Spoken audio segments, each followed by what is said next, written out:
మీ లైఫ్లో ఏవైతే మీరు ఫేస్ చేస్తున్న ప్రాబ్లమ్స్ని మా ద్వారా సొల్యూషన్ తెలుసుకోవాలనుకుంటే ఆల్వేస్ వెల్కమ్ టాక్ షో. నేను గత 22 ఇయర్స్గా ఫోటోగ్రఫీలో ఉన్నాను.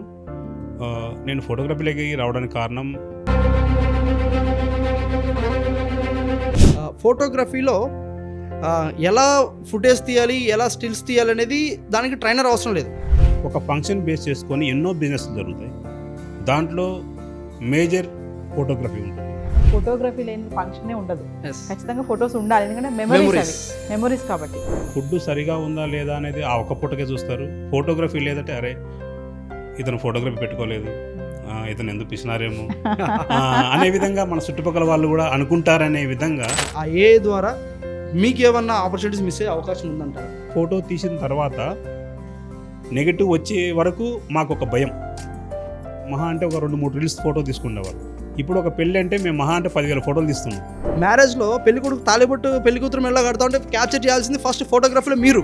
కానీ మీకంటే ముందుగా చాలామంది ఫోన్స్ తీసుకుని మీ చుట్టూ తిరుగుతూ ఉంటారు. సో అటువంటి పీపుల్స్ నుంచి వచ్చే రిజెక్షన్స్ని మీరు ఎలా హ్యాండిల్ చేస్తున్నారు? డబ్బులు ఇచ్చేటప్పుడు తెలుస్తుందండి వాళ్ళకి, అరే ఈ ఫోటోగ్రాఫర్ ఇక్కడ మిస్ చేశాడు, ఇక్కడ ఎందుకు మిస్ అవుతుంది అనేది ఒక ఫోటోగ్రాఫర్కే తెలుసు.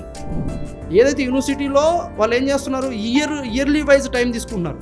మీరు ఇయర్ టైం తీసుకోవాల్సిన అవసరం, రియల్ టైం ఎక్స్పీరియన్స్ నేర్పించి సో ఎంపవర్మెంట్ మీరు క్రియేట్ చేయొచ్చు. ఫోటోగ్రఫీ అనేది ఇప్పుడు మ్యారేజ్ సీజన్లో ఉన్నప్పుడే మీకు ఎక్కువ బిజినెస్ రన్ అవుతుంది. ఏదైనా ఫంక్షన్స్ ఉన్న టైంలోనే మనం తీసిన కాన్సెప్ట్ ఫోటోగ్రఫీ వేరు, అతను ఎడిట్ చేసే విధానం వేరు. మనం దగ్గర కూర్చొని ఎడిట్ అన్న చేర్చుకోవాలి, లేదంటే మనమే ఎడిట్ చేయాలి. అలా ఉన్నప్పుడు మన సీజన్ ఆన్ సీజన్తో సంబంధం ఉండదండి.